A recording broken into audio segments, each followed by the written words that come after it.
What is going on, ladies and gentlethems? We're the Black Creatures, whether you're listening from Kansas City, somewhere else in the Midwest, or even further abroad. Thank you so much.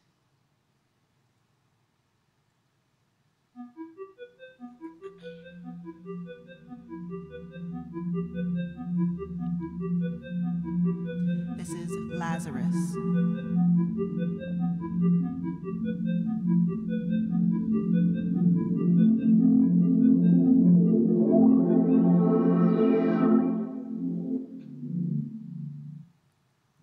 Oh, you thought that you were done with me just because you took my breath away from me. You never thought that I'd come back to say anything after you took away my teeth. My heart beats despite you. My lungs fill with the distasteful air of your name. I see deep inside you a monster I've seen in my reflection time and again. No, you're not as tough as you thought you were, and you thought you could make me hurt. But I've been through worse, yeah, I've been through worse than you.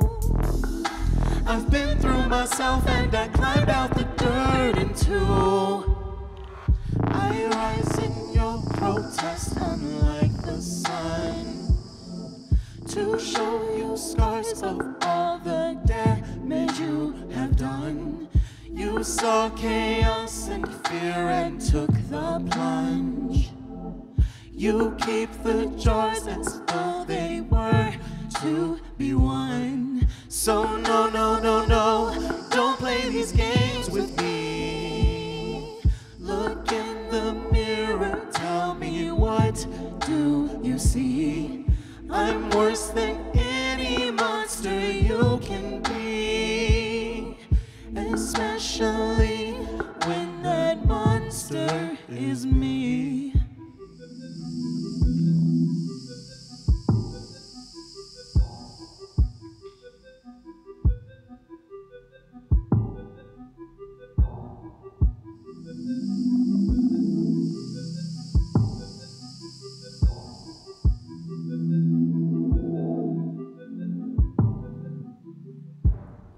So I live despite you. Here I stand to remind you of all of your shame. Could my end delight you? Here I am, however your efforts will all be in vain. No, you're not as tough as you thought you were,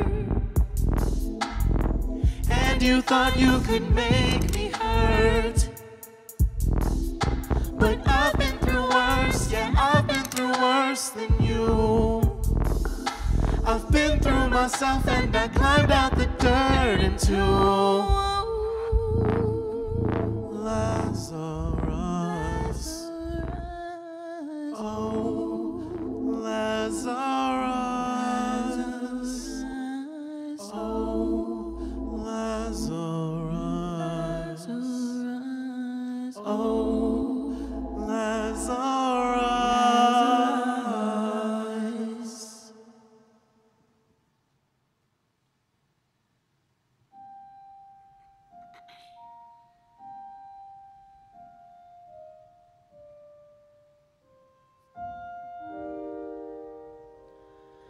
This jacket don't keep me warm, no. This jacket don't keep me warm. It's nothing like your arms, no. But it smells like you used to do. This jacket don't keep me warm, no. That's what summer was for. But the fall came, then the fall came, then it all came down, all came crashing down. I've been cold since you've been found.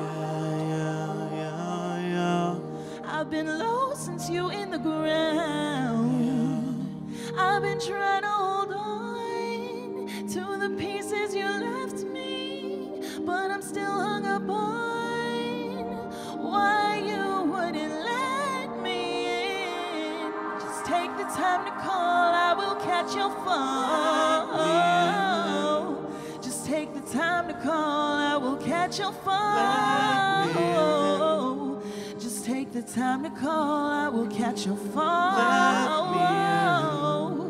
You struggled alone and I didn't even know. It don't change things right now, but I wanna tell you I love you.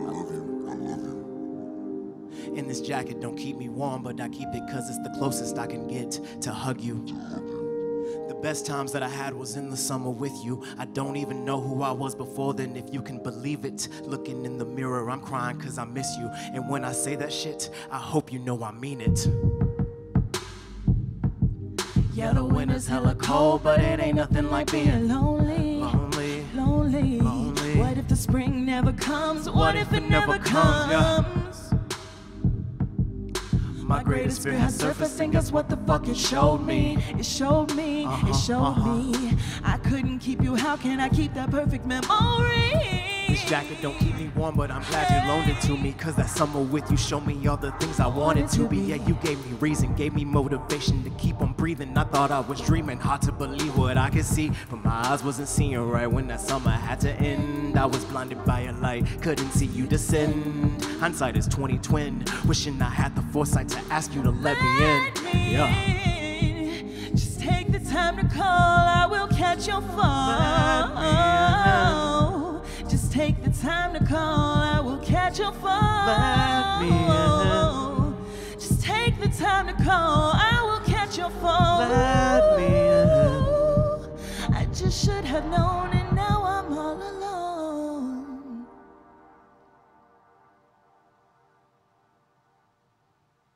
If you're liking what you're hearing, you can follow us on Facebook, Instagram, Bandcamp, SoundCloud, Spotify, that sort of thing. We're the Black Creatures, and we are so grateful to be performing here at the Faces of Innocence Gala. And it's virtual, so yay for safety.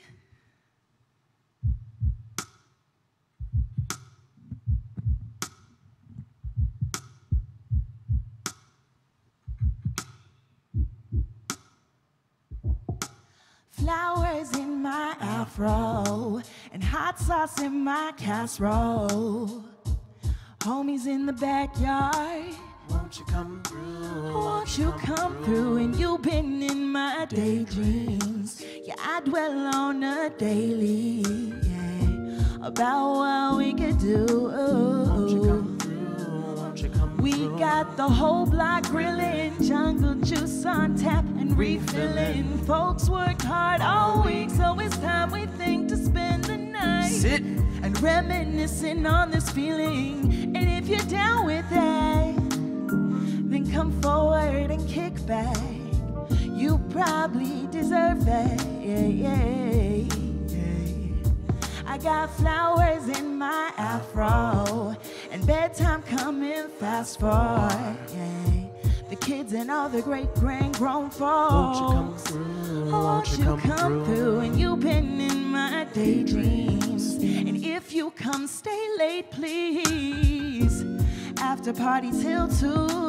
Won't you come through? Won't you come through? Blessed be the double Dutch girls in the street. We dancing in the back to the India Ari. And just to get hype, we throw in a little Biggie and Pac or Andy Pack. Nothing wrong with that. Dusk, the whole hood looks dusty pink, and purple plumes illuminate the drink. But one day I'll finally time to think.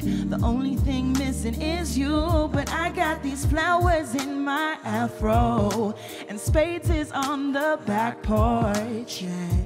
Kung fu movies in the living room. Won't you come through? Won't you come through? And you've been in my daydreams. Yeah, you could be my baby, chilling out, maxing, relaxing, all cool. Won't you come through? Won't you come through? We got the drinks, the jokes, the time to get litty. Fit from the thrift store and I'm feeling pretty. This ain't love, but you sure got me feeling, yeah.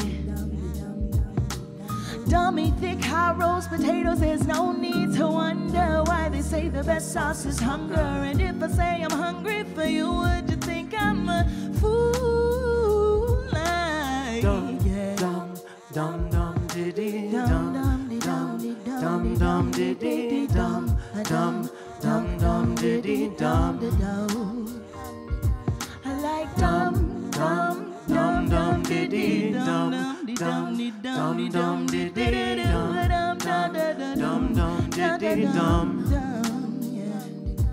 So fill up your cup, throw your hands up. We out here going dum dum dum diddy dum. Fill up your cup, throw your hands up. We out here going dum dum dum. Oh, fill up your cup, throw your hands up. We out here going dum dum dum. Fill up your cup, throw your hands up. We out here going dum dum dum like Dum dum diddy dum dum dum diddy dum dum diddy dum. I like Dum dum dum diddy dum dum diddy dum diddy we dum. out here going dum. Oh. That was just a little summer fun for you. This next one's called Wretched.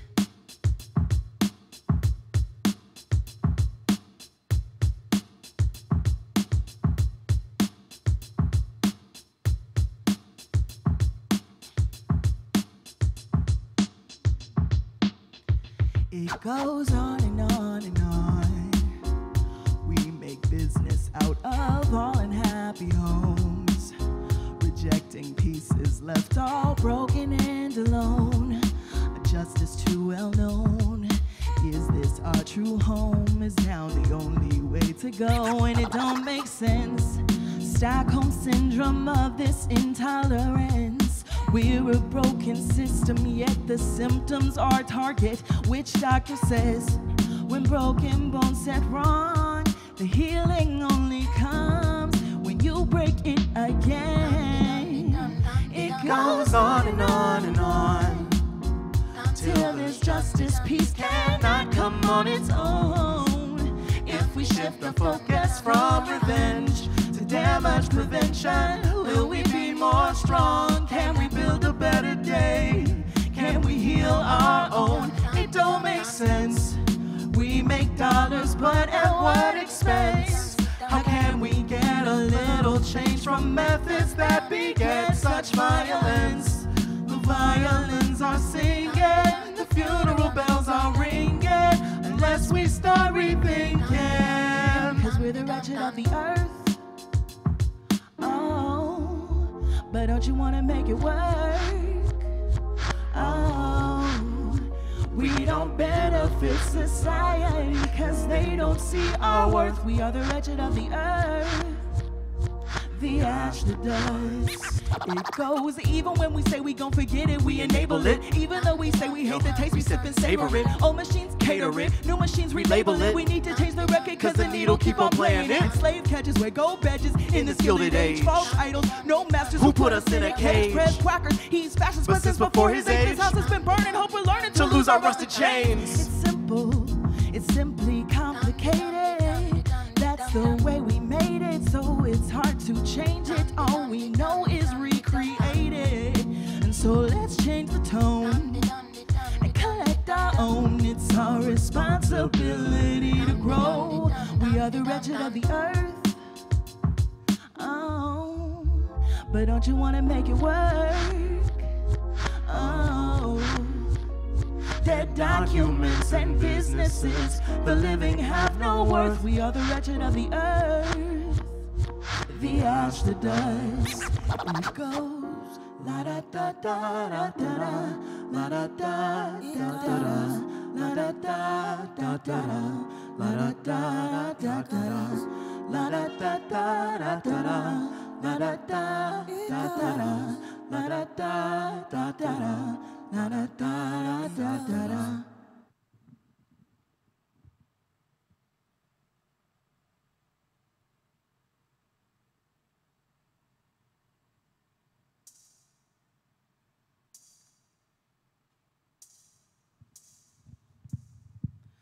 Whoa, whoa. I can tell when you're not honest, not a threat, it's just a promise, yeah, yo. Whoa. Yes, I'm spoiled, but I'm modest, and my friends all keep my promises, yeah. Oh. We connected electronic, if you need me, then I'm on it, oh, yeah. Oh. I can tell when you're not honest, not a threat, it's just it's not a lie. All my friends ain't polite. And when I hear you speak, it gives me a peek at what you really want to hide. And that's alright. But I can't pretend everyone is my friend. It's more like everybody needs someone to depend on. And it seems like I found the squad. Not just some catchy song. And they love me, they show me when I'm wrong. And when I'm right, they sing along. Like I depend on my friends. I got less than 10, and I'm the only one who can pick them like I do. Like I do. My friends, you know they be true. They look out for me and watch out for you. But that's just 'cause they know I've been through what I've been through. Whoa, whoa. I can tell when you're not honest, not a threat, it's just a promise, yeah, yo. Whoa. Listen up just like you want it, so you better not break no promises, yeah. Oh. Light the room up like a comet, and we have a right to flaunt it, oh yeah. Oh. Life's a game, but we be ballin', we can't help when eyes are on us. In the mirror, asking you how you feel, what's your biggest fear? Are you taking care? Are you cleaning your new piercing? No, I care about them things, miss you when you miss me. What's the latest news on who you're kissing? It's very often you got my back if I'm hard or soft, meaning if I'm crying or I'm going off. And if everything was awful and we just stayed still, will you stay my friend with pressure? Solid on delivery, you seem untrustworthy. You walk the way you talk, you say the things you mean. I could improve like you, and my friends keep improving me. Yeah, my friends keep improving me. Solid on delivery, you must be trustworthy. You walk the way you talk, you walk all night with me. Need to show you I'm real, only real matters to me. And that's why I said I depend on my friends. I got less than 10, and I'm the only one who can pick them like I do. Like I do.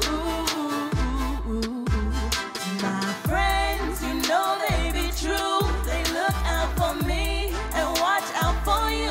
But that's just 'cause they know I've been through what I've been through.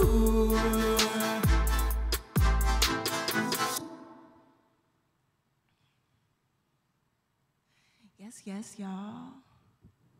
Still feeling us? We got a few more songs for you. Again, we're the Black Creatures, and we are so grateful to be here right now. Big ups to everyone who helped make this happen. Because if y'all don't, who will?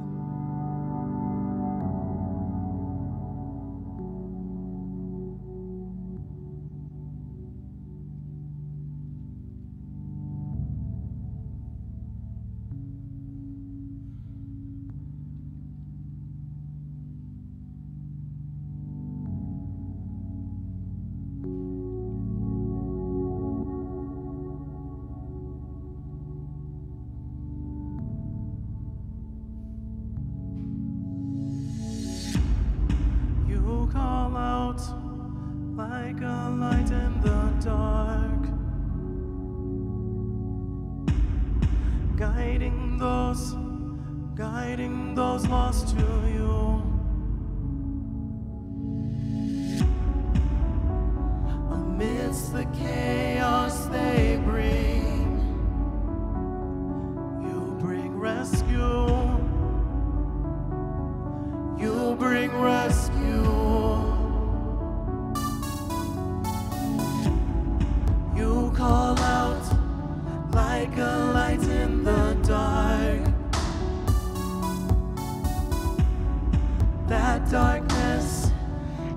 us surrounding.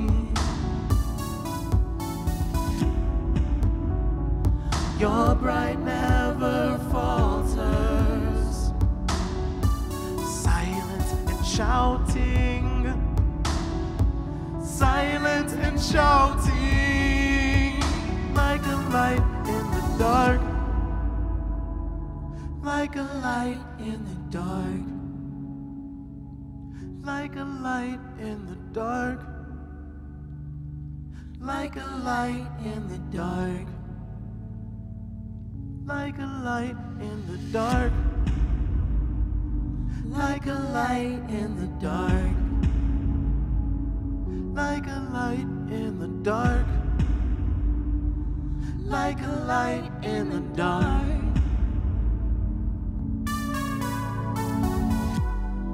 You call out like a light in the dark, but I see you through closed eyes, keeping you in my heart. I am not blind, I am not blind. You call out like a light in the dark, but do you hear my thoughts and whispers of you? Oh, brother mine, though you're gone, I see your shine. Do you hear my song? Set ablaze the abyss with the flames you've sparked, like a light in the dark.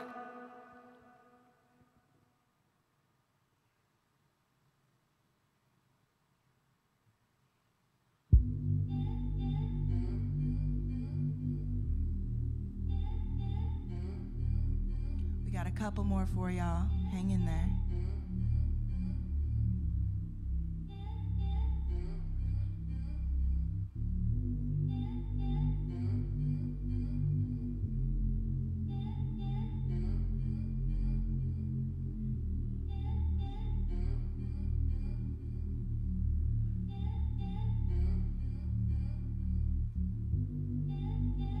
And I feel a darkness coming, and I will lie and wait here, abysmal, so deep and crushing, so well acquainted with fear. I've never known, I've never seen a dark so wild yet speaks to me. I've never heard, I've never been free as the dark inside my dreams. And I'm awash with temptation, and though the wait will be long, I'm filled with anticipation. I fear I'm already wrong for reaching in, for reaching out to hold the dark so harsh and wild, for having wants, for having needs to match the dark inside my dreams. I was released into the light, untethered, and it's shown me my feathers. I thought I was free up in the sky, unfettered, but now I know better, but now I know better, but now I know better.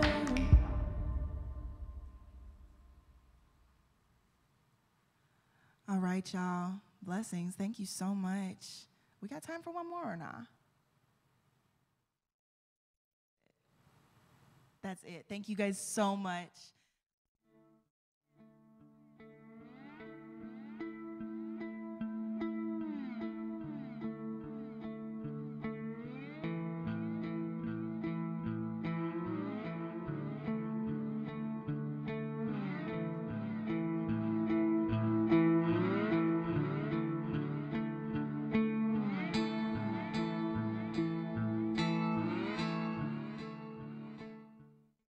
Hi, I'm Clayton Reed.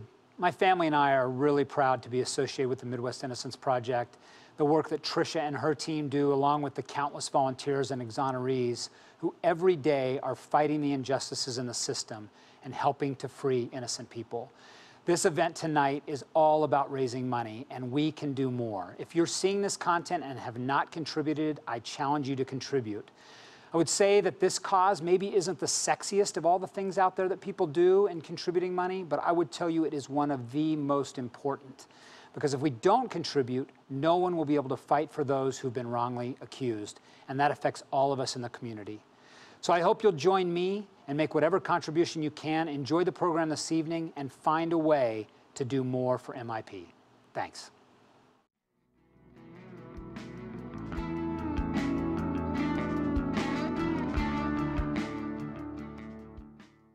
Hello, everyone. My name is Dante Hall. Thank you for joining us and tuning into our 2021 Faces of Innocence Gala. We are excited to be hosting our event virtually again this year, as we have attendees from all over the country. I am honored to be the event chair for this year's event. The Midwest Innocence Project works to exonerate people that have been convicted of crimes they did not commit, and to change the system to prevent future wrongful convictions. They continuously shed light on causes of wrongful convictions, including misconduct, flawed policies, systemic racism, and eyewitness misidentification. Their work and advocacy has had a larger impact by leading a growing movement of public education, policy reform, and support for those fighting for their freedom and for those who have returned home. This is why I support the Midwest Innocence Project and the work that they are doing. We cannot do it alone, though. The Midwest Innocence Project can only free innocent people and tackle the system that puts them there with your support. I want to personally thank each of you for your presence tonight, wherever you may be, and for your support as we work to correct the incredible injustice MIP's clients face each day. This event is an opportunity for us to learn about and assist this organization. We cannot continue the work of MIP without you. Tonight, we want to raise some funds and awareness for MIP. I would like to remind you that tonight, when you text GIVE MIP to 44-321, you will be entered to win a signed NFL football from myself, but more importantly, as well as the Hall of Famer Will Shields. Also, we have a raffle drawing. $100 gets you 3 chances to win 3 amazing getaways. We will be drawing this winner this evening after the panel discussion. So get your raffle now. Help support the work MIP is doing and help us move the needle on injustice. We have a moving evening planned for tonight, so stay with us. Now, I would like to introduce the president of the MIP Board of Directors, Mr. Andrew Bryan.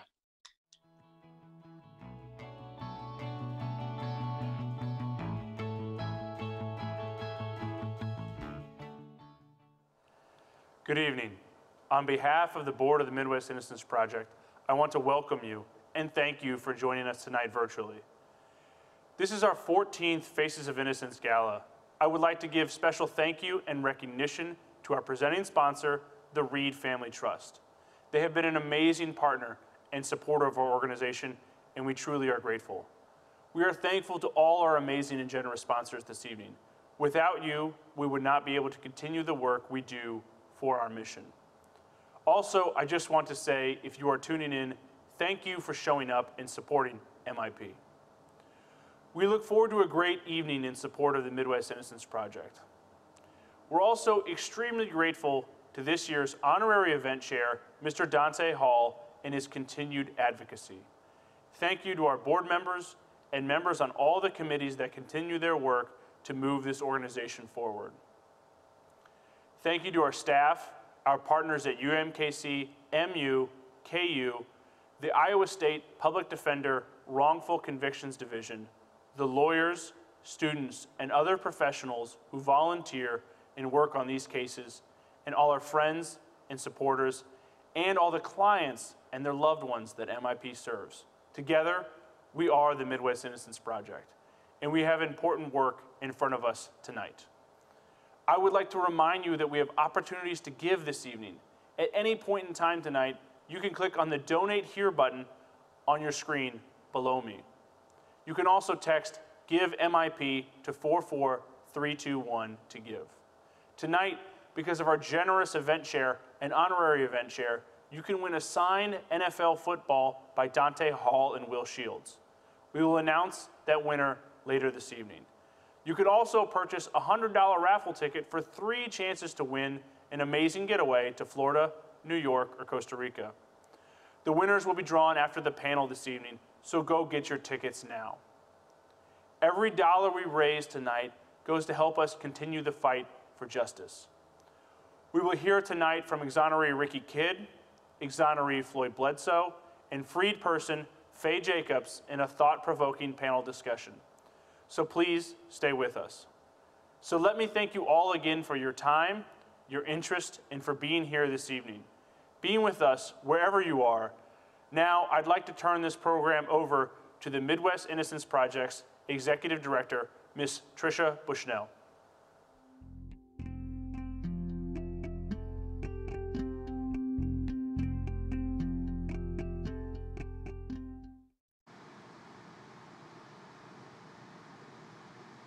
Thank you all for joining us tonight.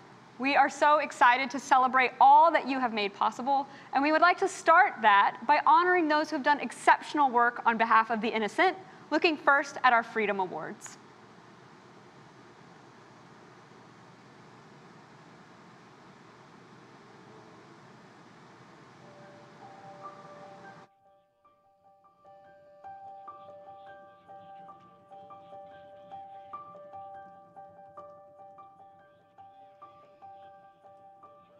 Lamar Johnson is serving a life sentence, convicted of killing a man during a drug deal in St. Louis in 1994.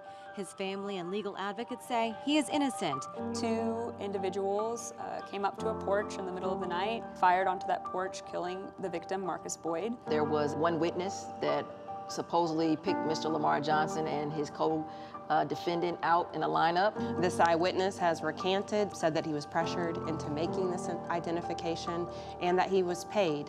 Fast forward 25 years and Lamar Johnson sits in the Jefferson City Correctional Center right now, waiting for this system to get this right. There is many different things at the hands of the prosecutor, the police, that should have been disclosed, that were not, that could have been used in the original trial of Mr. Lamar Johnson. She said, what are we going to do about it? Missouri has no mechanism to do anything. When we have overwhelming evidence that an individual is innocent, we have to fight to be true ministers of justice and support fighting for the release of those individuals. I've worked in Missouri a long time. There was no line of prosecutors ready to do that. Being the first African-American to ever hold the elected prosecutor office in the city of St. Louis, this office is very critical to address the systems that we all know have failed all of us. Prosecutors have so many more tools at their disposal and powers that the bar like me and MIP just don't have. Just as we delved into that case, I saw a lot of the prosecutorial misconduct, including making up witness testimony and reports,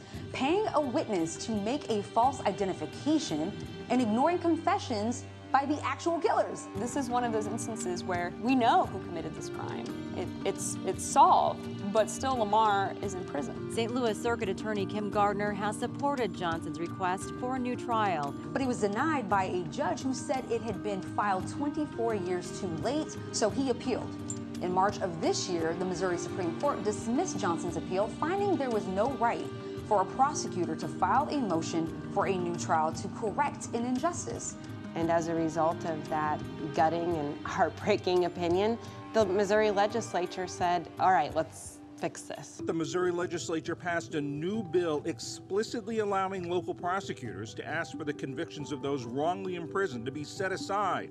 It's on Governor Mike Parson's desk, awaiting his decision. I think it is a testament to how important it was for her to do that the legislature has come forward to make a mechanism for a prosecutor to do just that. This is the benchmark case for giving a prosecutor the avenue to correct wrongful convictions. Part of that will be because of Kim Gardner.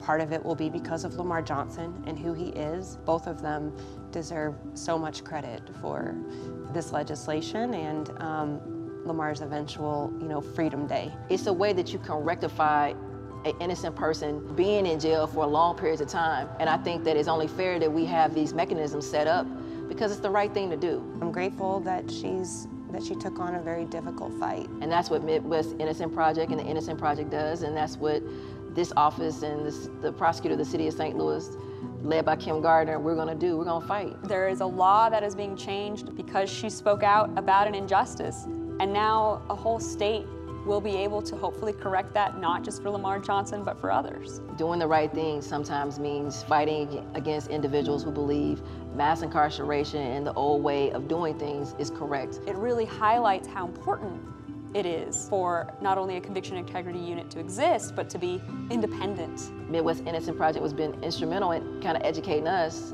and giving us the knowledge so we can talk to the experts. That collaboration is only furtherance of educating all of us what the right thing to do is. Prosecutors that go into their job with the Minister of Justice role are natural friends to the Midwest Innocence Project. It's really a beacon of what we hope that other prosecutors will look at and follow suit. When I called Kim Gardner to tell her that the Midwest Innocence Project wanted to honor the work that she's been doing to free Lamar Johnson, she said, "It's not the right time because he's not home yet. I don't deserve it." I don't feel until Lamar Johnson is free that I can actually accept any accolades because that's the #1 goal, is to correct this wrongful convictions. This is just, the first Faces of Innocence of many, where a prosecutor is standing up and getting the award for helping us free innocent folks from custody.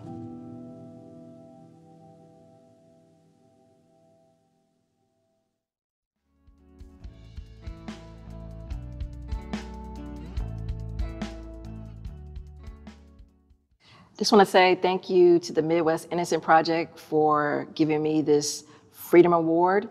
I'm very honored. I will accept this officially when Mr. Lamar Johnson is free, but I just want to say thank you for even recognizing me in the same sentence with many other great leaders that have done a lot of great work in this area, so thank you. Congratulations, Kim. We are so thankful for your efforts for Lamar and to change the system to make it more equitable for everyone. We are also thankful for the efforts of our next awardee. Let's look at that now.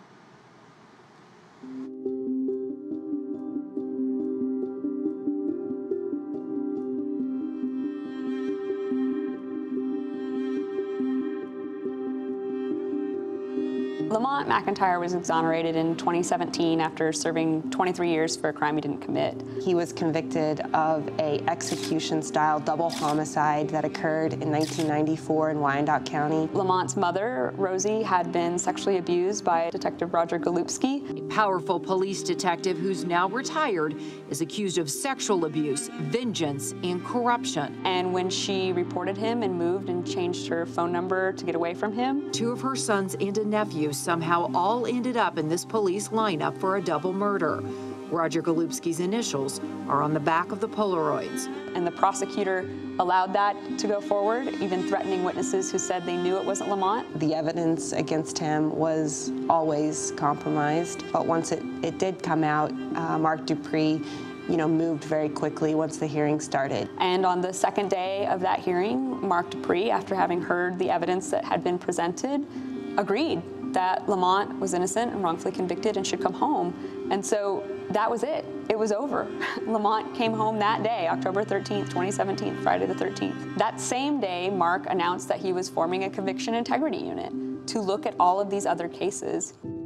In April of 2008, Kathleen and Carl Schroll were shot and killed inside this KCK home. Pete Coones' legal team argues the real killer is Kathleen Schroll. She killed her husband, then killed herself. That case was really started by the Conviction Integrity Unit and then contacted MIP and said, "We think this guy's innocent. We've done an investigation. He needs a lawyer." We looked and we researched and we investigated and ultimately came to the conclusion that clearly something's wrong here. The information that came out in Pete's case was not something that the defense could have just found on its own. It was located in the prosecutor's files. The person that was murdered in this situation had a background with Mr. Coones' family. The state knew that the victim had these other incentives. She had been investigated by other state entities, not only for the elder abuse and fraud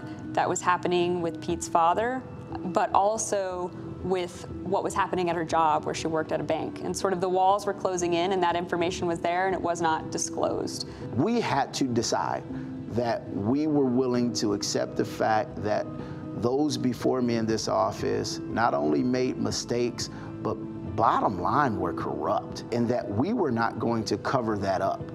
My dad wasn't just a number or statistic for him. He treated my dad like he was somebody who had rights and should have rights. We told the court that we desired to dismiss this case. All of that evidence was brought to bear in Wyandotte County, and he was determined innocent. Mr. Coones stood, and I shook his hand.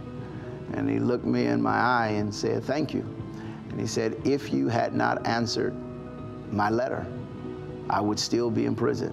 It gave us an opportunity to spend time, precious time, it turns out, that we wouldn't have ever had otherwise. Mr. Coones had 108 days of freedom, and he died in part from stage 4 lung cancer.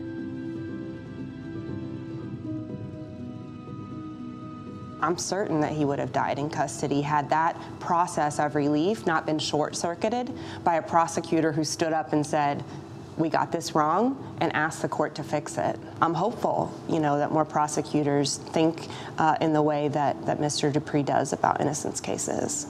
When we deal with these cases, it's important that we have folks like the Midwest Innocence Project who are willing to stand up and fight for those who don't have a voice. We work to bring them home and to change the system to prevent that from happening to others. Every person in this system, regardless of your race, ethnicity, your economic background, your political status, should be treated fairly in this system. There has been an understanding from society as a whole, looking at how our criminal legal system has been set up, that there are changes that can be done in the prosecutor's office. And the prosecutor is who decides what justice is in a community.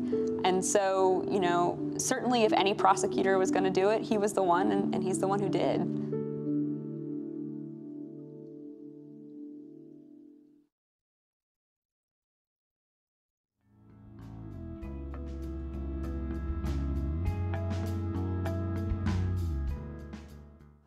I want to say thank you. Thank you for the work that you do. Thank you for giving a voice to the voiceless. Thank you for standing up to traditional prosecutors as well as progressive prosecutors in doing what is right. But above all, thank you for reaching across the aisle and saying what you are doing matters. We're on the same side, and that is the side of justice. And I'll keep doing my part. And now I'm going to have a pretty award to look at while I'm doing it. Thank you, and God bless. Thank you, Mark, and congratulations again. Every year it is such an honor to stand here before all of you to celebrate the work that you've done, but to honor and acknowledge such an amazing group of people that make things happen, that see an injustice and speak out, that see a wrong and say, we can right it, who take action. This event for me is actually really a time of reflection where we look back on all of the successes that we've accomplished over the last year. A year ago, I stood here in front of you to talk about those successes and all of the folks that we're still able to bring home and the laws that could be changed even in spite of a pandemic. And that's no different today. There are a number of things that I can and will sit here and stand and talk to you about, whether that be the exoneration of Pete Coones, the exoneration of John Brown, the passage of Senate Bill 53, the implementation of a social work program to help folks who are returning to society and those who are still in custody.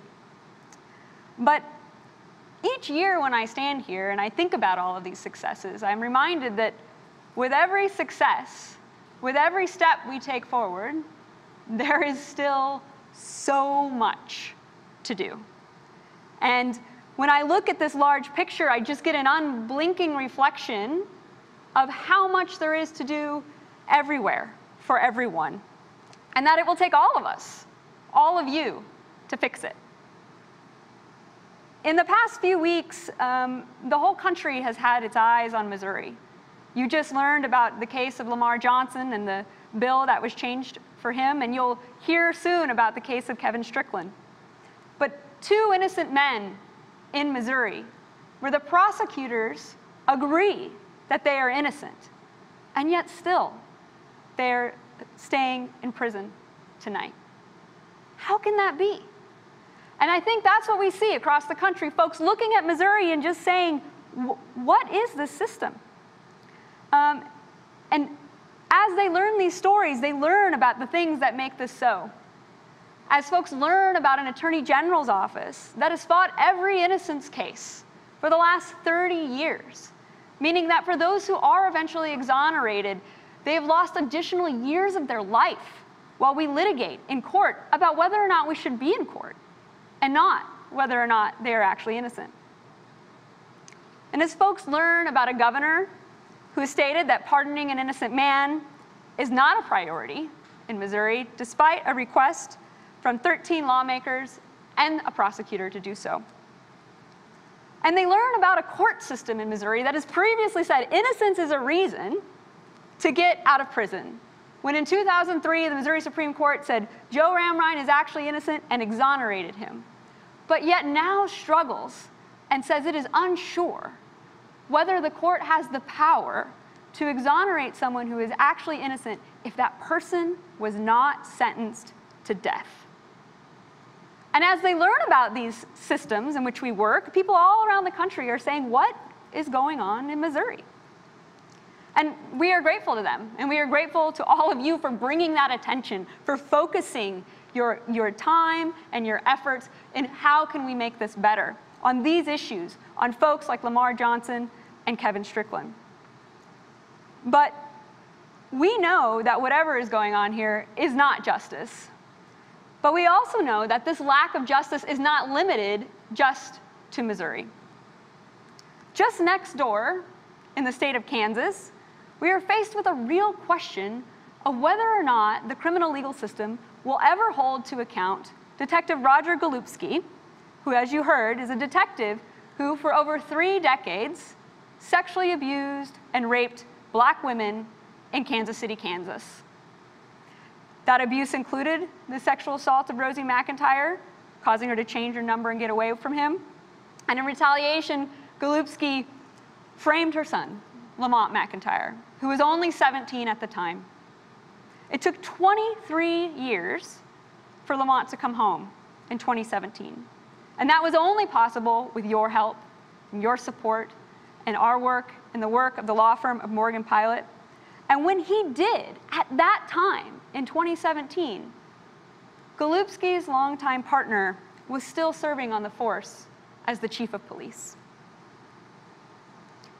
It has been nearly 4 years, and yet still the criminal legal system has not held Golubski to account, or to free the unknown number of individuals who he helped to wrongfully incarcerate.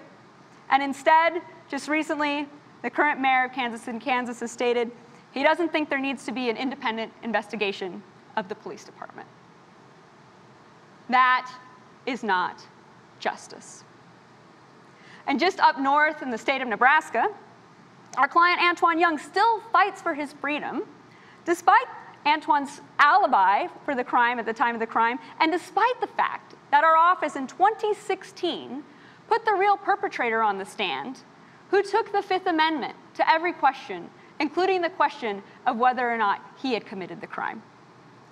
That real perpetrator was the first person the police suspected had committed the crime, not Antwan, who only became a suspect later when a known unreliable eyewitness named Antwan and then tried to extort Antwan's family for money saying, if you give me money, I will change my testimony.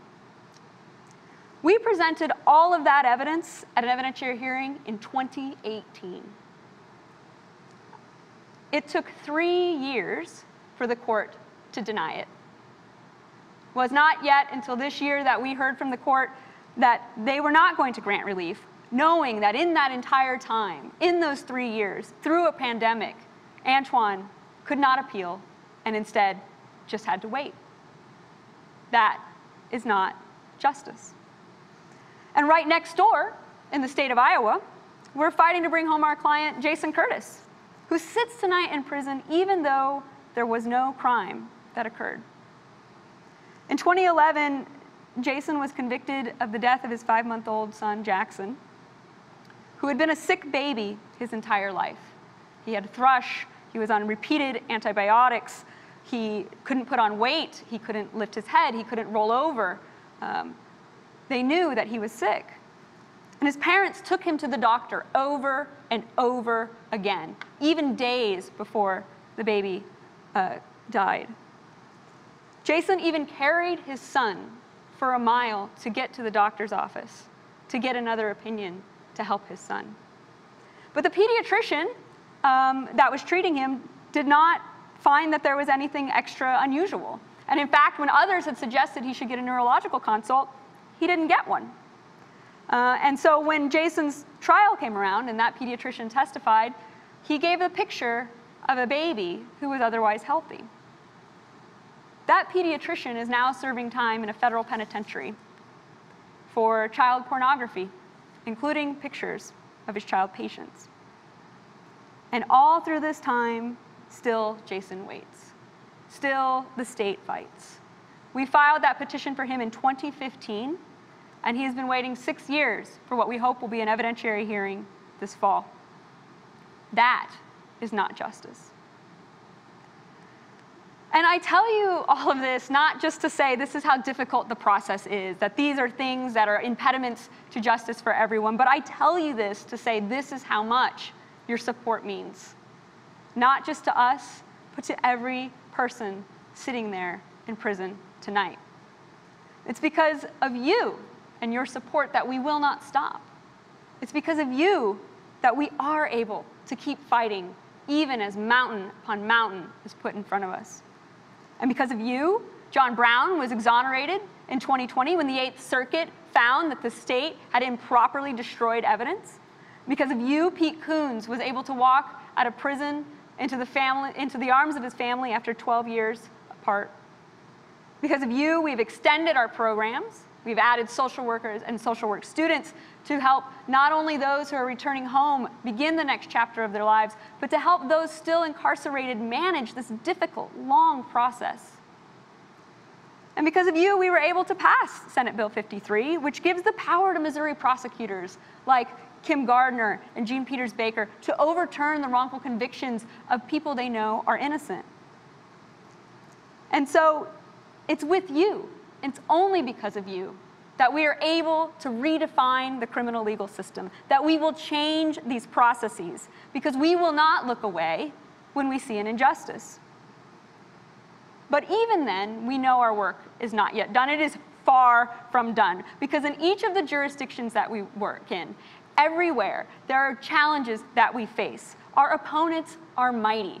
They come with the power of the state and all of its resources. One innocent defendant in court with an under-resourced set of lawyers against centuries of power and precedent.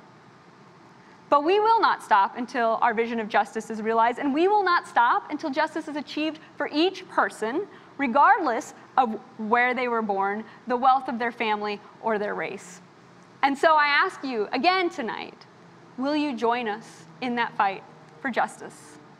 Will you help us continue to bring home innocent people and change the system that keeps them in there or puts them in there in the first place? People like Michael Polite, who was just 14 years old when he woke up to the smell of smoke and found his mother burning on the floor and was immediately taken into custody. People like Gentrick Hicks, who was identified by a witness who couldn't tell black men apart and described the perpetrator as having a, quote, typical black face. People like Robert Fields, who were convicted on unreliable evidence that investigation could have disproven, even at the time of trial, but whose attorneys did nothing, because like many defendants, Robert was born poor and black. Will you help us right these wrongs? Will you help us create a criminal legal system that is just for all people? Because we know, like with John Brown, Pete Coones, Floyd Bledsoe, Ricky Kidd, and Faye Jacobs, and so many others, we won't stop fighting until that system is here. And we will not stop fighting for what is just. And we hope you will keep fighting with us.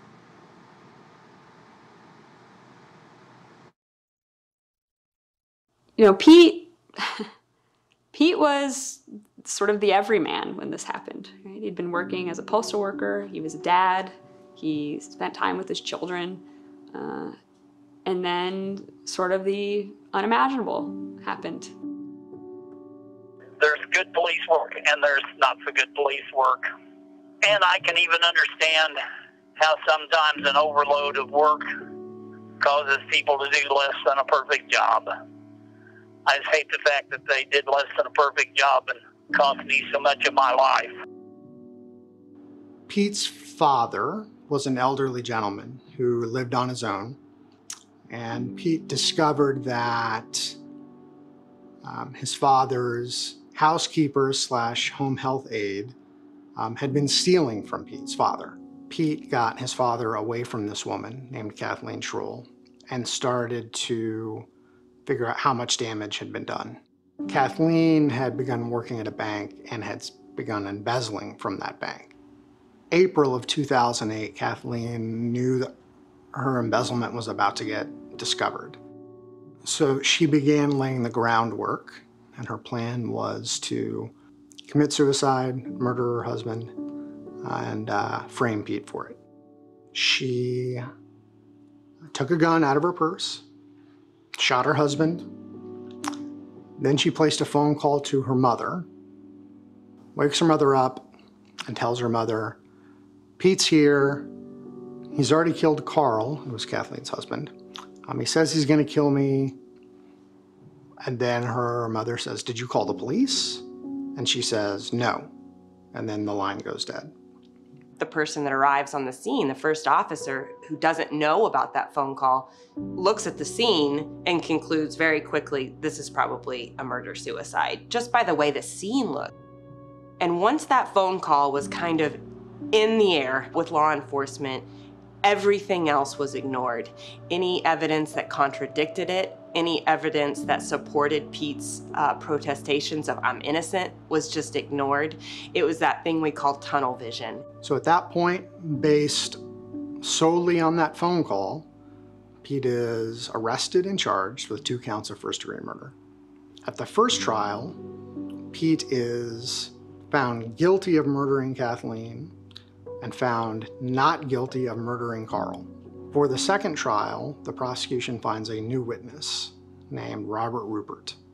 Robert Rupert, the infamous jailhouse informant, found himself in trouble and in custody as they do. He called out and said that Pete had, made these statements, basically confessed to the killings and offered, all these details, which of course were blatantly wrong, just based on the crime scene photos, you could see that.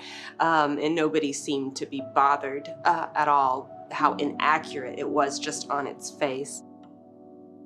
50-year-old Olin Coones is facing 2 murder charges. In April of 2008, Kathleen and Carl Schroll were shot and killed inside this KCK home. Right? He was convicted of a crime he didn't commit.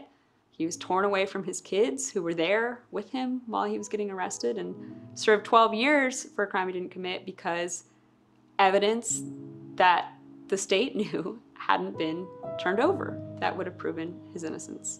So Pete's case was one of the first cases that came out of the Conviction Integrity Unit in Wyandotte County. And so the Conviction Integrity Unit had started their investigation, and they had determined that they were starting to believe that Pete was innocent. This case goes back to court with shocking new allegations that Pete Coones was set up. Investigative reporter Angie Racona reveals new evidence in an old murder and speaks directly to the accused. The Midwest Innocence Project was really a saving grace for us. I don't know that anybody would have believed us if they hadn't jumped on board and looked at everything and said, no, we believe. You know, Pete's was one of those where it happened quickly. You know, we present the evidence, the state agrees, the judge agrees, he went home, there's no more appeals, it's done, right? And he can just say definitively it's done, he's exonerated, and in theory should have been able to re-begin his life. A few years down the road, it's just a speed bump in the rearview mirror.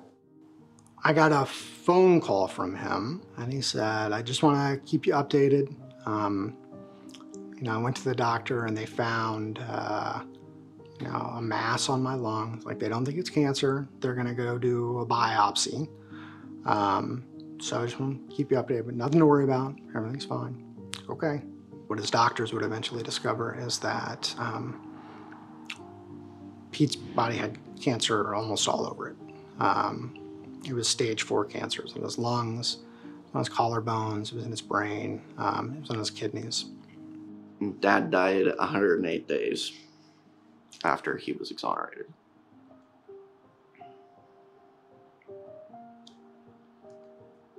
It was difficult. It was painful. And it felt like the other shoe that I was waiting for to drop. There's no excuse for it, right? He wanted to dedicate his life to making sure that what happened to his family didn't happen to anybody else. He thought he had all the time in the world, and he didn't. And it didn't have to be that way. If they had screened him properly and gotten him proper medical care, the type of medical care you or me or anybody else could have gotten, right?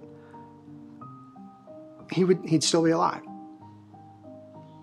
Even if someone committed a crime, we are responsible for their health and safety, right? And what we do or don't do says everything about us. And so here you have Pete, who we have already failed because he was convicted for a crime he didn't commit.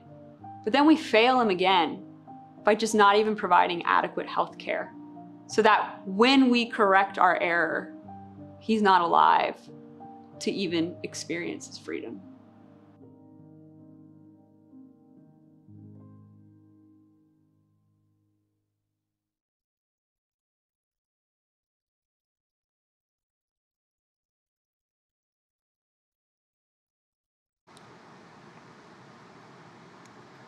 It is a bittersweet celebration to stand here before you when others should be telling their stories. You have heard the story now of Pete Coones, and we also want to acknowledge others who were exonerated this year but are not with us tonight, including John Brown.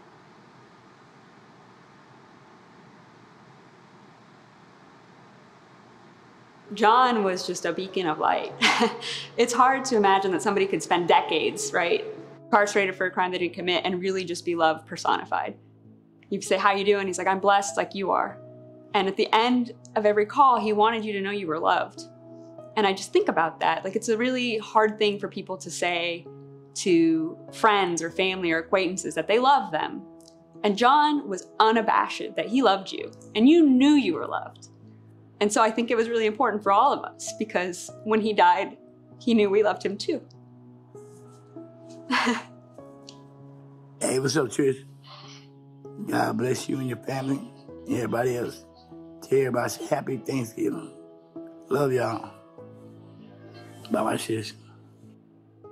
John Brown and 3 others are serving life sentences in connection to a 1988 rape, robbery, and murder of an elderly Fordyce woman.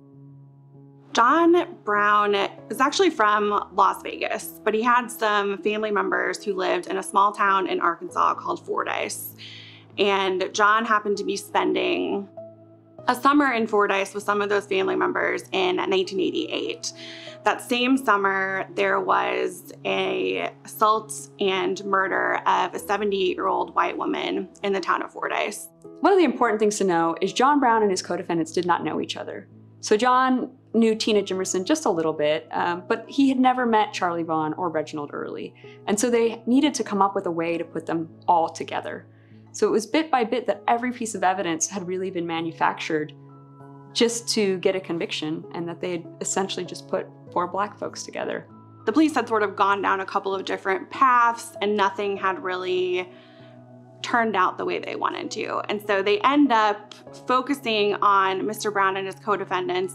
The state's case at trial consisted of 2 things. The first is that they relied on the testimony of incentivized informant witnesses. So witnesses that had been convicted of other crimes or had some kind of past history with the police department. And those witnesses testified and gave false testimony against Mr. Brown and his co-defendants in exchange for something that was helpful on their case, some time off their sentences, some special treatment. And then the second thing that the conviction rested on is a false confession. And that came from one of John's co-defendants, a man named Charlie Vaughn. So Charlie Vaughn is someone who suffers from intellectual disabilities. And while he denied being involved for years, was adamant during every interrogation. At some point, the police, he confesses, and the police take him within 24 hours to the court where he takes a plea agreement, but at the plea agreement, can't give any details about what's happening.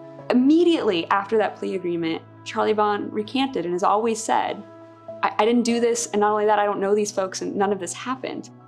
They had done really rudimentary DNA testing on a sexual assault kit at the time that excluded John Brown and Charlie Vaughn, but included Reginald Early. You know, when we came on to represent John, we knew there was already a confession and that there was already this informant that hadn't been disclosed. But what we didn't know was just sort of how far the corruption continued to go. In a 26-page document, the judge cites constitutional violations as well as new evidence, including a 2015 co-defendant's confession. What ended up happening is Tina Jimerson's team at the Center on Wrongful Conviction started doing an investigation. And what they found out was that the state had used an informant. They had driven someone in from Texas and put him in the cell with Charlie Vaughn and said, "We need your help." And as he described it, he said, "I got them all they wanted and more."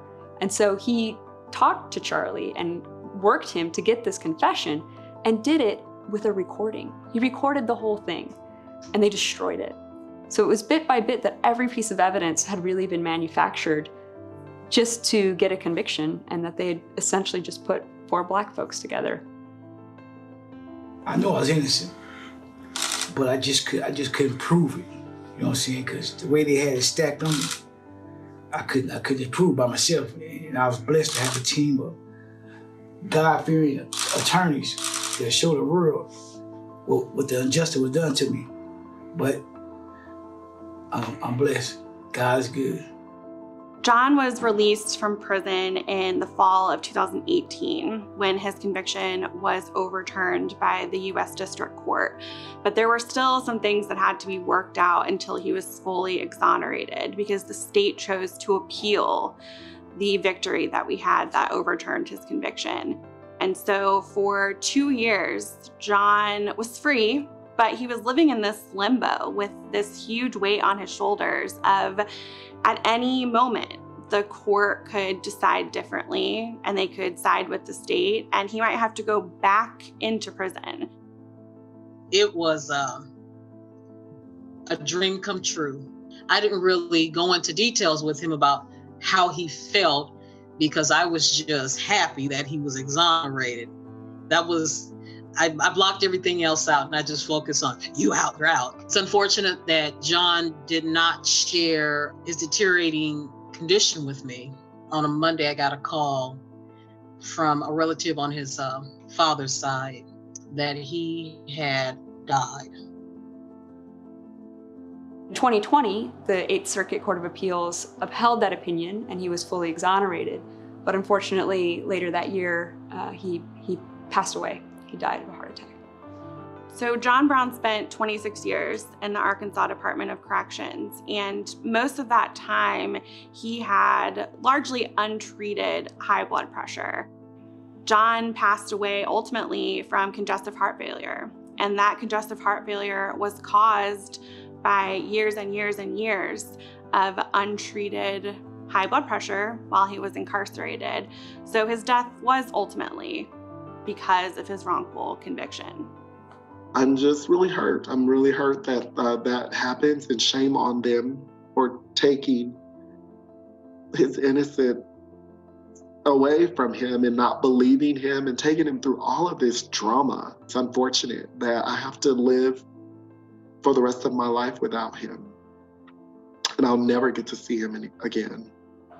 John's case really highlights so many ways in which we need to do better. This didn't happen because there were just some random bad actors. This happened because we as a society choose who we put in power, we elect the people we put in power, and then we have to hold them accountable. And when we don't and bad things happen, it's our responsibility too. And this is John's story. And in fact, I shouldn't sit here today telling it. He should be. And no one will get to hear it from him because it was just taken away from him again and again. It's hard to say it feels like justice, right? Everything was taken from him. Every single thing. And even when there was a victory, he lost. I want people to know my brother's story because it's not just his story. It's so many others that have that same story. Us as a society, we have to be more sensitive to things and not to be biased or prejudiced or racist, because his story could possibly save the next person's life, the next person's family member's life, so that they don't have to endure what my family has had to go through.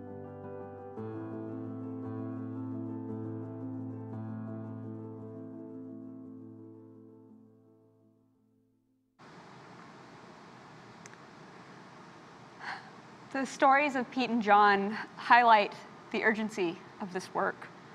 And that urgency continues for every client, every day. And here's just one of their stories.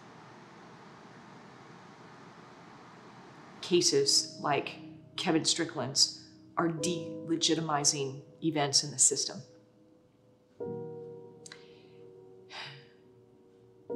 And that can't be undone. That part can't be undone.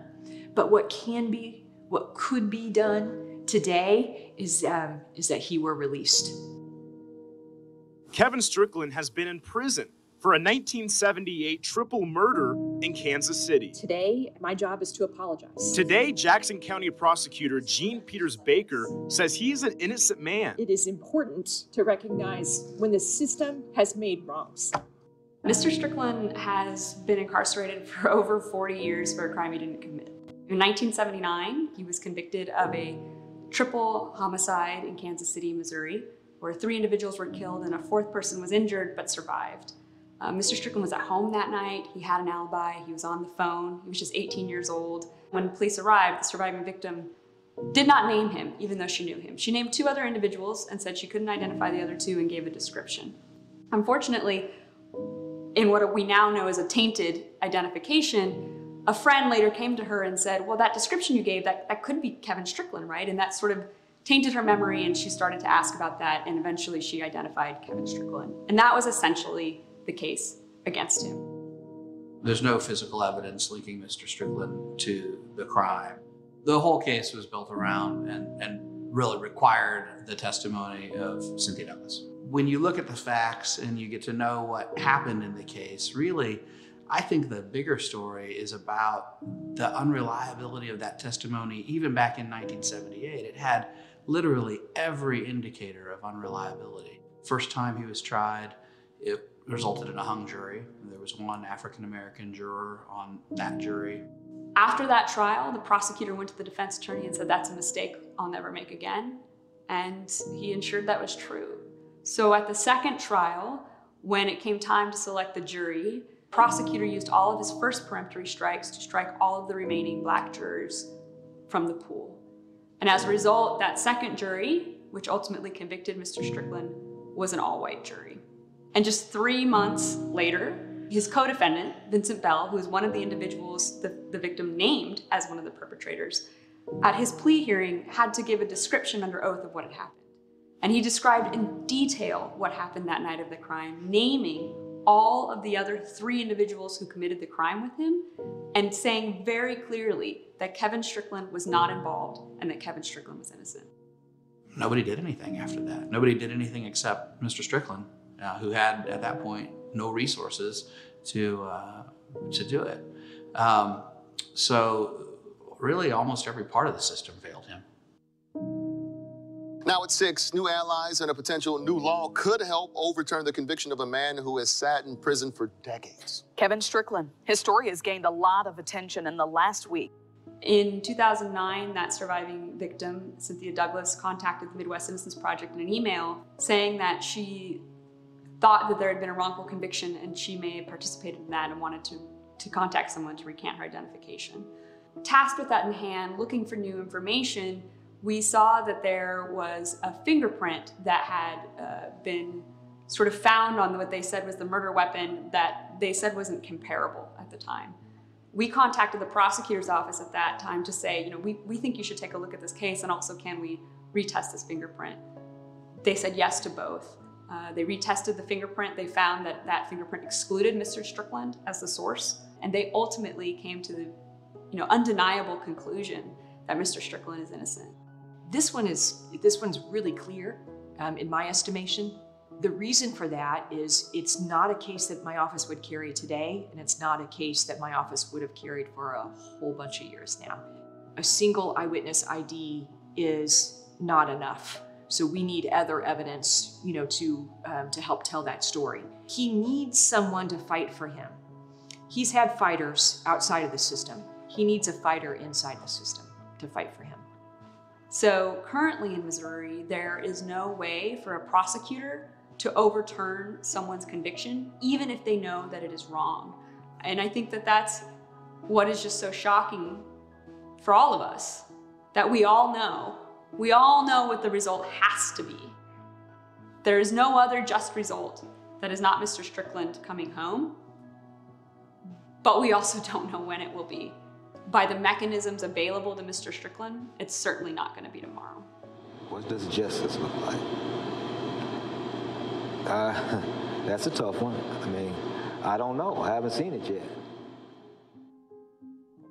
Earlier this year, a bill was passed that included a provision that would allow a prosecutor to file a motion for new trial and do exactly what we're talking about for Mr. Strickland, right? Unfortunately, that bill has yet to be signed by the governor. And more importantly, even once it's signed, that bill will not go into effect until August 28th.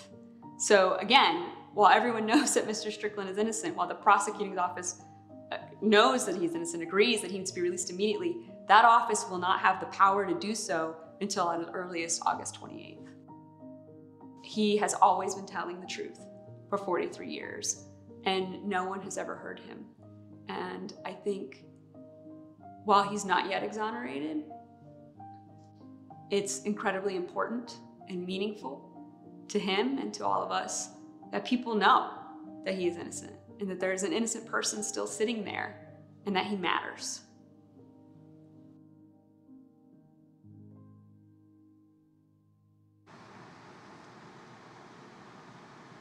With your help, we can rewrite the ending to Kevin Strickland's story.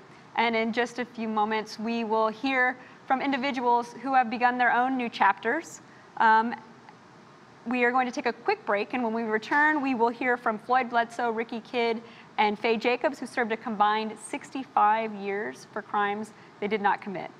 Please take this moment to grab a raffle ticket. If you have not already, we will be drawing winners at the end of tonight's discussion, and we will be right back.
Thank you all for joining us for this important conversation tonight. I am so honored to be sitting here with my dear friends and colleagues, Ricky Kidd, Faye Jacobs, and Floyd Bledsoe. I'm just going to take a quick moment to introduce each of them, and then we'll get right to it. We have questions from folks, and you can still be sending questions now.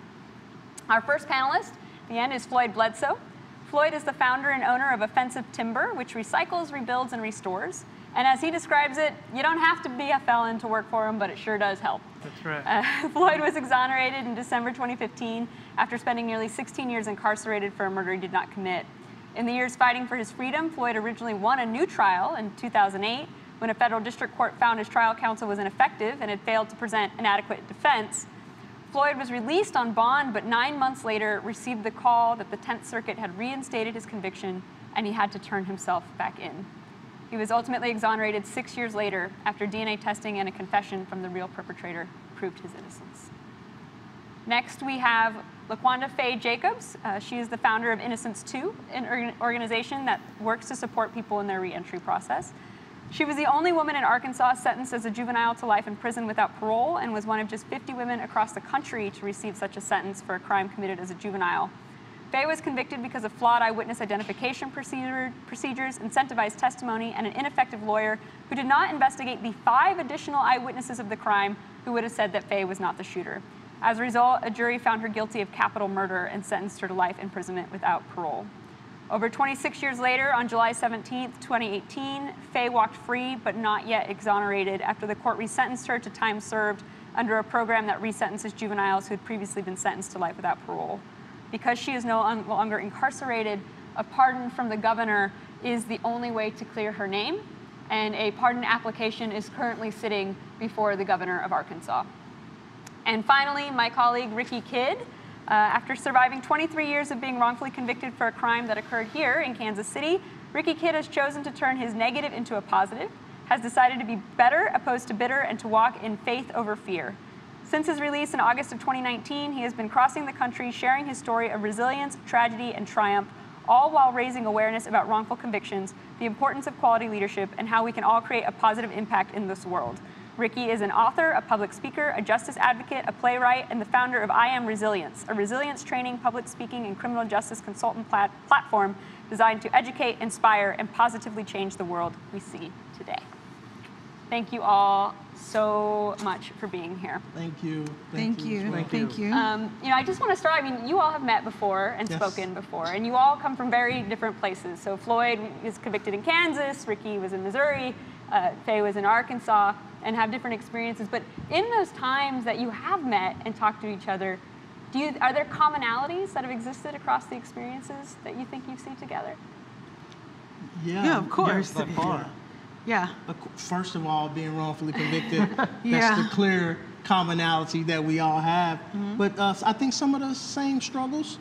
And then at times also different struggles as well. So, yeah. Exactly. Definitely. I totally agree with you. You know, when you all look out, you see two handsome and one beautiful person, you know, I don't know, but just kidding. But, you know, but it's when you remove that on the inside, we all hurt. Yeah. You know, we have hurts, even though, you know, we're out, we're happy, some exonerated, like myself not, but, you know, we have hurts. That's what we have in common, in spite of. Behind everything is still hurt there. You know, one of the greatest things is every time we come together, you know, we find we're able to comfort and encourage each other. Yeah. And so that's a great thing. Yeah. And, you know, some folks have asked, in particular, you know, you've talked about some of that hurt. Does your wrongful conviction still impact you today? And if so, could you talk about how? Absolutely. For me, it's nightmares. When I came home, I had these real bad nightmares of being locked back up in prison. It was horrible.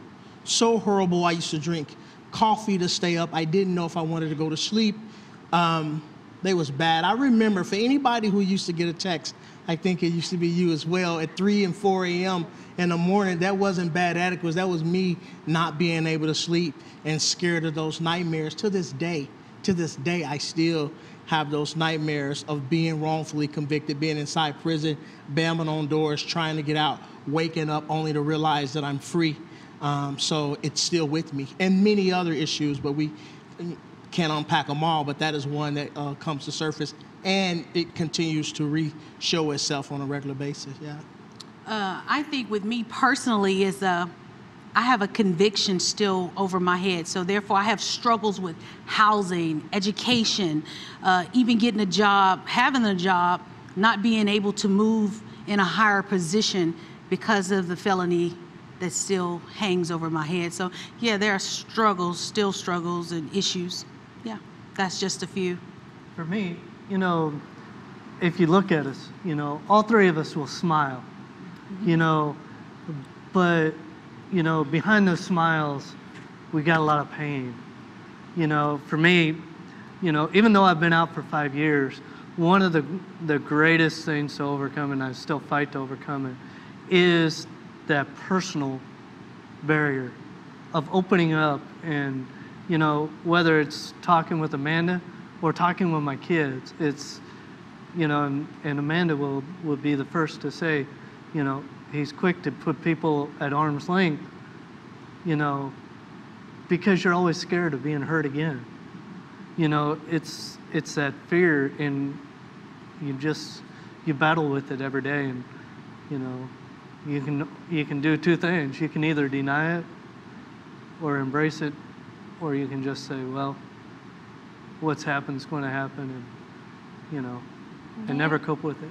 Do you still think about the fact every day that you had been wrongfully convicted, even though, for example, it was 5 years before? Oh yeah, you know, I mean, Ricky talked about nightmares. You know, I still have dreams where, you know, I wake up and I'm sitting in prison. You know, it's a very real struggle, and it's something that I don't know if a person will ever truly get over. You know, I don't care if you've done 16 years, 23 years, or, you know, a few months. You know, once something's been ripped, you know, it will never go back together like it was, no matter how hard you wanted to, you know. And I struggle with it every day. And I struggle even more of admitting that. You know, for far too long, you know, I remember calling you and calling Alice, and you know, you guys would be quick to say, well, how are you doing? And then you'd follow up by, well, how are you really doing? You know, but you never want to tell somebody, hey, you know, I'm in a depression today because I feel like I'm never going to get out of this place. You know, like it's going to consume me. And you get in that mindset, and it's hard to let go of that. I second that. Solidly second that. I heard that. It's bringing emotions to the surface, because that was one of my strongest, or one of my biggest struggles, is willing to admit that I was really troubled. I didn't want to seem weak or vulnerable. I am a happy person. I do, you know, I have this energy and this passion, but on the other side of that, I had exactly what Floyd was talking about, and I just wasn't, for many years, well, for the early part of my release, I just wasn't willing to admit it. So you're spot on with that. So one of the other questions that many people had is, what has been the most difficult part when you transitioned to freedom? And what was the easiest? I think for me, the difficulties of transition was having to accept that I'm leaving prison, but I'm leaving with a conviction. Having to face that. This conviction is still hanging over my head. And so it causes challenges for me daily. So that was the difficult part of it, and it still is. It's a difficulty. And I think the easy part has been having the support of organizations and people investing in my life and helping me and carrying me on the way. I'm so grateful every time I have the opportunity. I want to acknowledge MIP and Journey to New Life, because the impact, you all have had on my life. So that has made it easy in spite of the luggage that I have to carry for right now. Big luggage. Yes. Yeah, for me, the difficult part of my transition was survivor's guilt. It continues to be knowing that I was going home, that I am home, but that there's so many other individuals left behind. Kevin Strickland, I did many years with him. Lamar Johnson, I did many, many years with him. That was my difficult and continue to be my most difficult transition point. My easiest, laughing.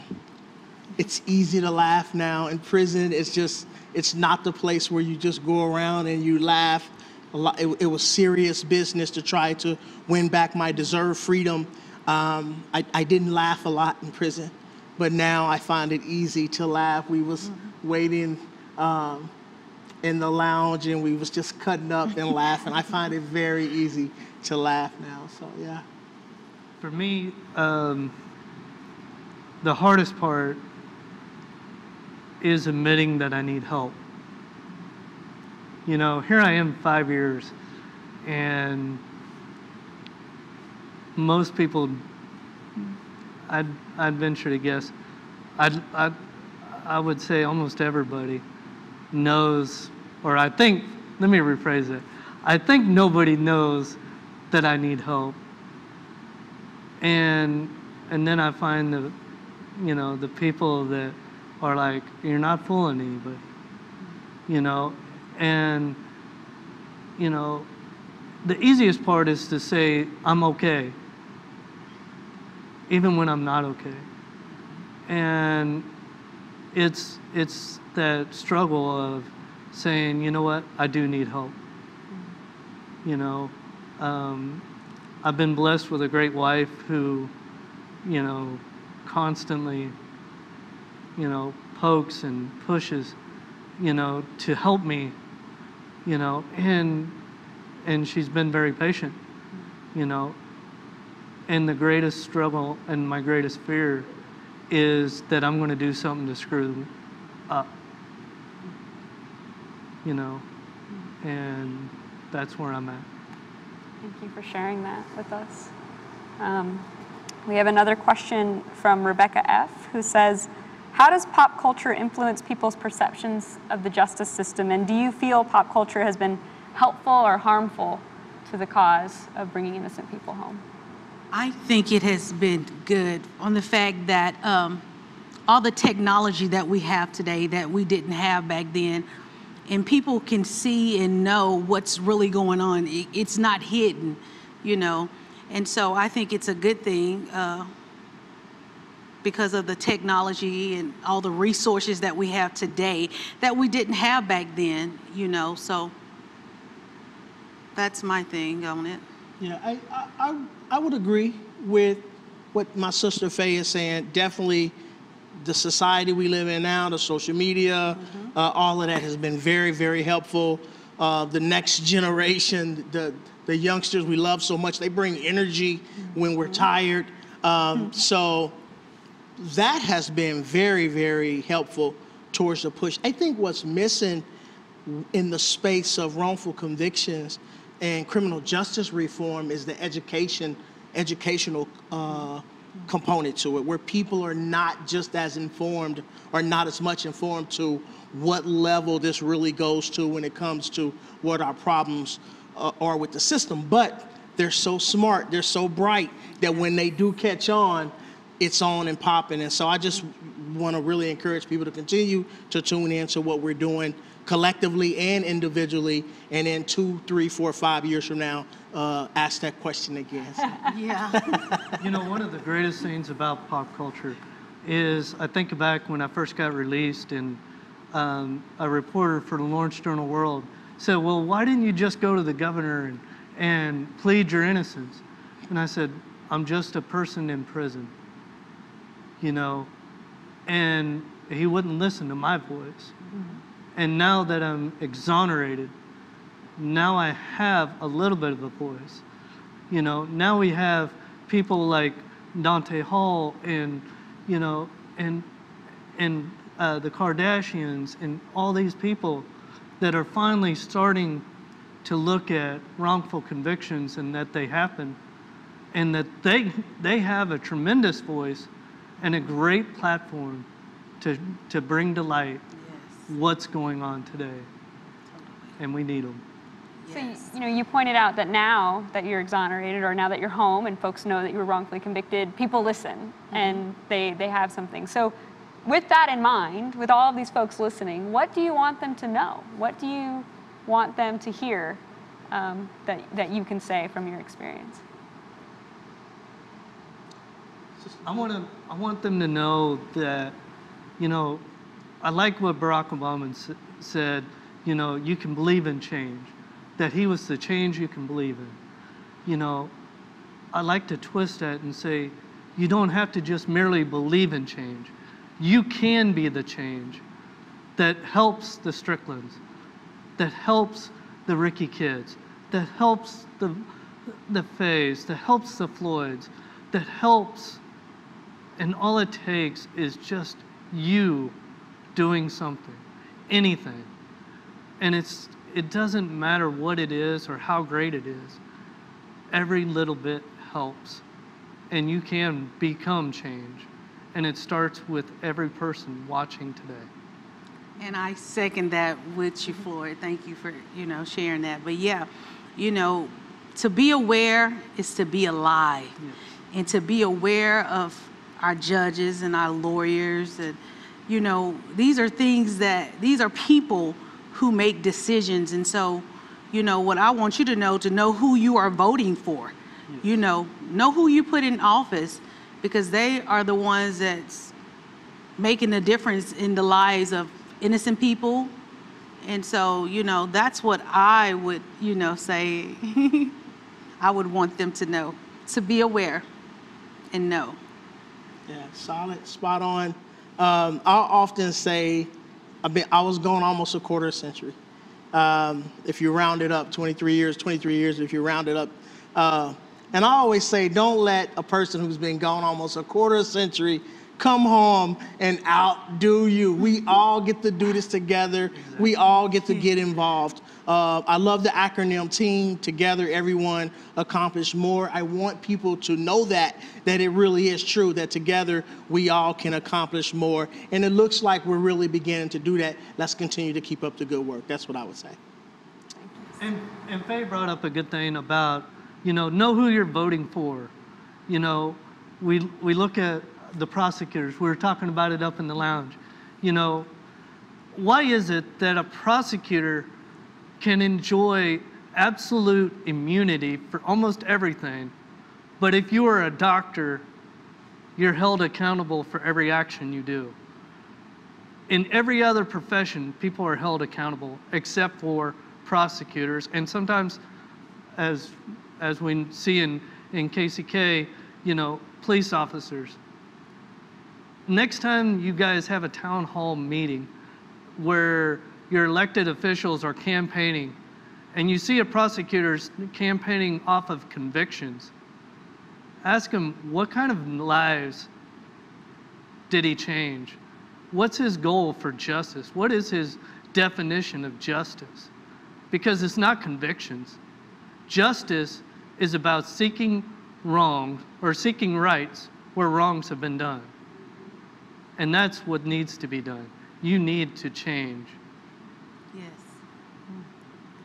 Big words. I don't even want to ask a question after that. You know, Faye, we actually have a question just for you, which is, you are the only woman up here tonight. And so when people think about incarcerated people, they often think about men. And are there things that you think people should know about what incarceration or wrongful convictions are like for women? Most definitely. So incarceration for women, first let me say, prison is prison, but it's totally different for women. See, we are emotional creatures. And so when we're put in a place, we have a lot of expectations, we have a lot of needs. that men's don't have. I remember when I was incarcerated, men's having to give me sanitary napkins, just to be blunt. But you know, these are things that happens, and when a woman goes to prison for over 20 years, you know, she's robbed, she's taken of everything. She get out, she can't have child. But when a man gets out after 23 years, 26 years, they can still have kids.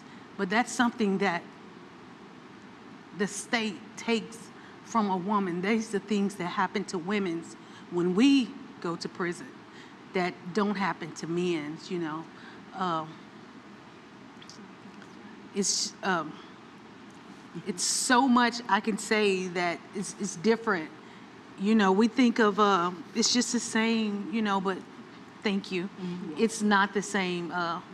It's a big difference. It's a big difference. And like I said before, we are very emotional. And so we have a lot of needs. Women have a lot of needs that's not met in prison, you know, and not saying that the men's is met, you know, but it's different night and day, you know. Thank you for sharing that. And can I just say, I know that question was for Faye, but Faye and I was just talking the other day. I think also when they come home, they get ignored a lot.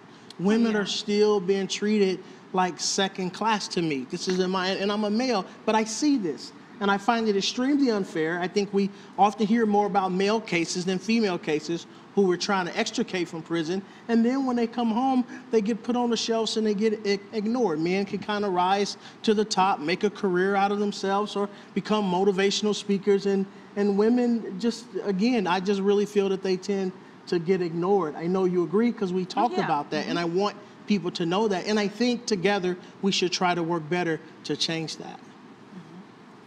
Thank you. We have another question from Megan S., who says, thinking back, right, when for the folks who worked with you while you were incarcerated, whether they be lawyers or other supporters, what was the best things they could say to you? What was the best way that they could communicate with you? And what did you value when folks from the outside were communicating with you while you were inside? For me, it was hanging in there. Just hanging in there was not just cliche to me. It really was hope. It was hope, and then it was hope in context, because a lot of individuals spend 10, 15, 20, 25 years before they're able to get their chance to come home. And as we see in many cases, as we watch across our TV screens, that it's often in the 9th hour, in the last hour, that individuals get to come home. So hanging there really meant a lot to me.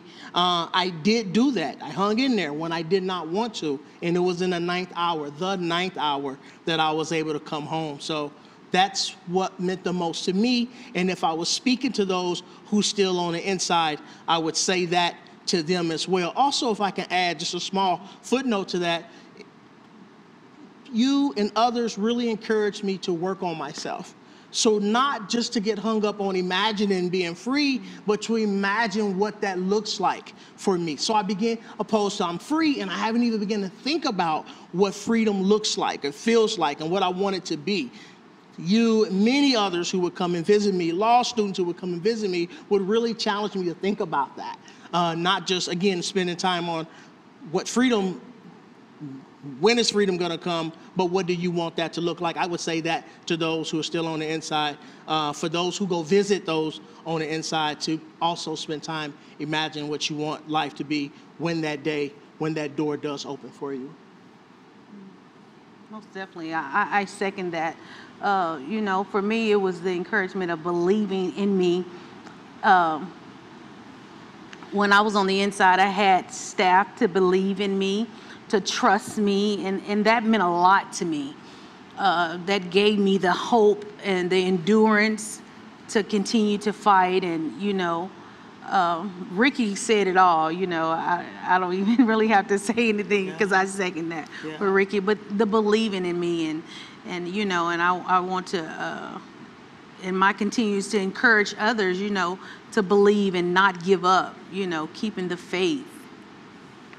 For me, it was just calling and, you know, I remember calling Alice, Jean, and Beth, and there's times where, we'd talk nothing but the Royals baseball, and the greatest thing, no matter who I called, whether it was them or called Tricia, it was, hang in there, we'll get you through this.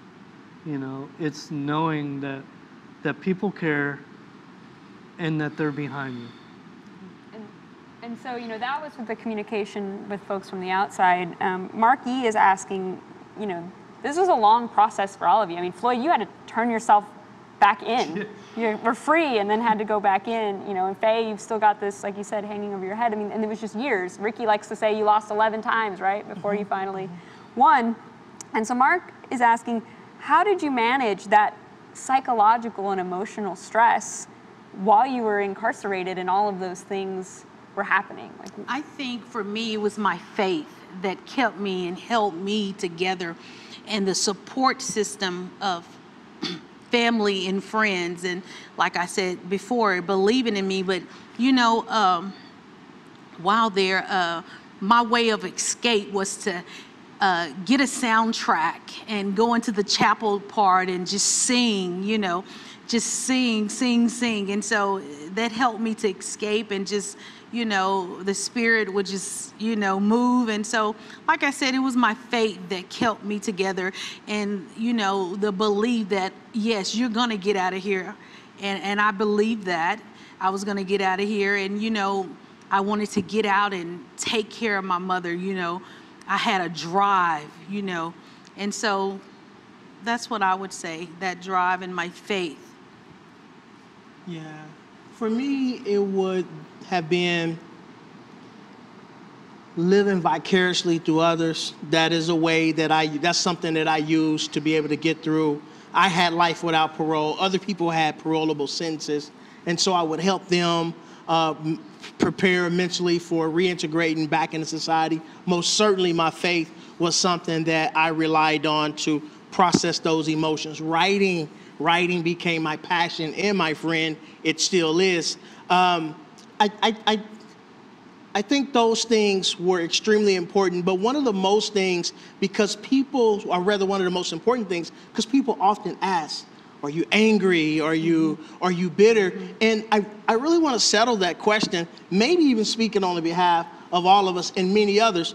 We are angry, we are upset, but what I learned how to do is channel that anger. It's what you do with the anger. It can be destructive or it can be productive. In my early few years, it was destructive. And I found myself in situations where it wasn't working out. It's not where I wanted to be. So what do I do with these feelings? What do I do with these emotions? And I learned how to process them. It has then and now, it's my passion that you see. So if you're asking, am I angry? When you see my passion, you know the answer. I'm just using it or channel it in a productive way. Did you feel the same way?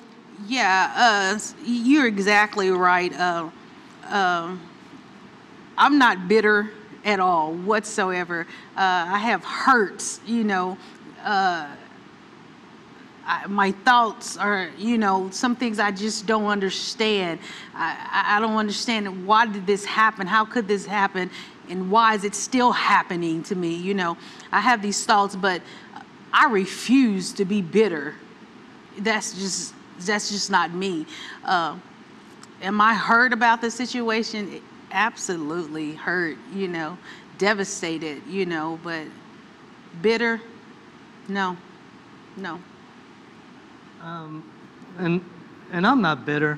I'm hurt, just like every other person. For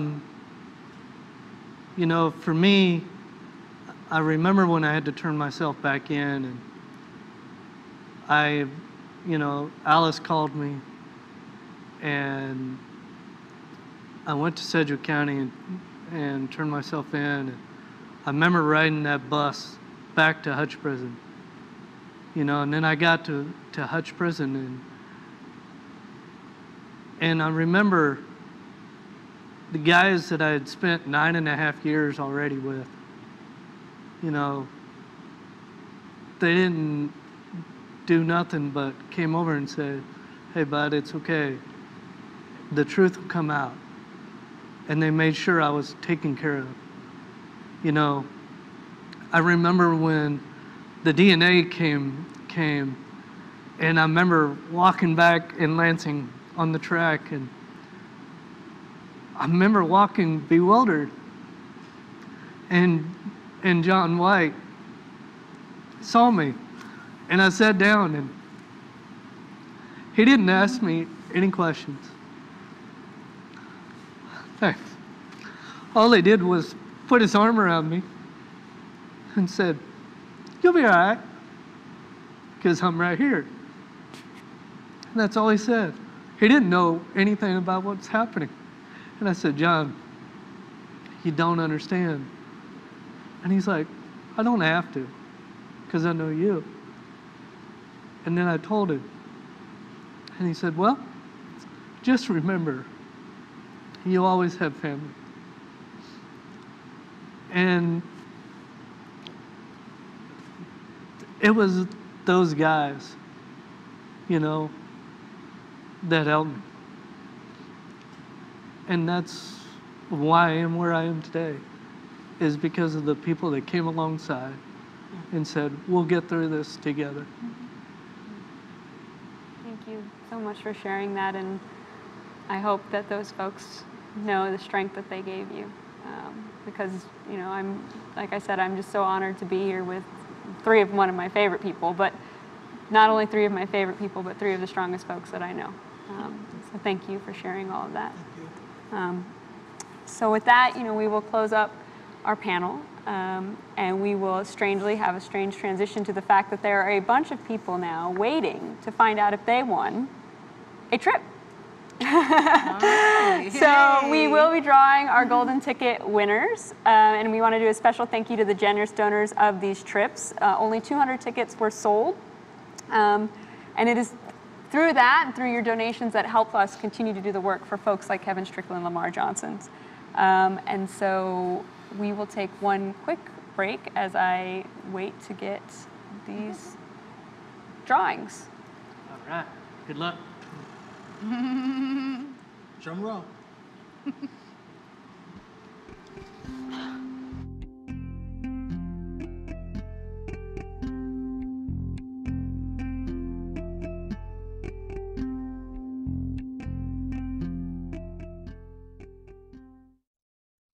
Okay, we are back. And so we were going to do this, and you are going to make someone's day very well today. So Ricky, you are going to draw for our first trip, which this package includes 2 round trips tickets to New York City, a week-long stay in a gorgeous condo on the 36th floor in Nomad, which is north of Madison Square Park District, in the heart of the city. And our winner is... Okay. Wait for it. Our first winner is Jennifer Blunden.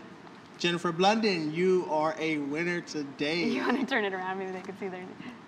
Bam! All right. We will go to our second trip. This package provides one lucky winner the chance to see one of the most beautiful and sustainable countries in the world. Faye, this is the perfect one for you to draw. Costa Rica. From the rainforest to the beach to the towns and communities that offer unbelievable food and amazing outdoor experiences, this is a dream vacation. Airfare for 2 is included in this 4-night resort experience. This is for you. And we have, I have 2 tickets, 2 names. I have Stephen Gilly. Stephen Gilly. Congrats, Stephen. Congratulations, Steve. Congratulations. Enjoy. All right, and we have one last winner for our third trip. This package will provide a chance to discover Bledsoe del Sol Resort in Dunedin, Florida. It is a waterfront resort located on the west coast of Florida, situated near Clearwater Beach and Calabasas Island for your ideal vacation getaway. It is an 8-day, 7-night stay in Bledsoe del Sol, Florida. Okay. Our winner is... Oh, my. We'll dig down to the bottom. Our winner is Misty Blount. Blount? Blount? Yep. You win, Misty. Congratulations. All right. Well, thank you all. Congratulations to all of our winners. Thank you so much to everyone who purchased a raffle ticket. And right now, to close out, I'm going to turn it back to MIP Board President Andrew Brain. Thank you to all of you this evening that joined us from wherever you are. We greatly appreciate your support and you tuning in. You heard tonight from our panel the stories of Faye, Ricky, and Floyd, and the continuous fight MIP has on behalf of those innocent people still incarcerated. Please help us end the evening by donating what you can on the donate button below me, or texting GIVE MIP to 44321, or going to the MIP.org to learn more about how you can volunteer, get involved, and help. Thank you again.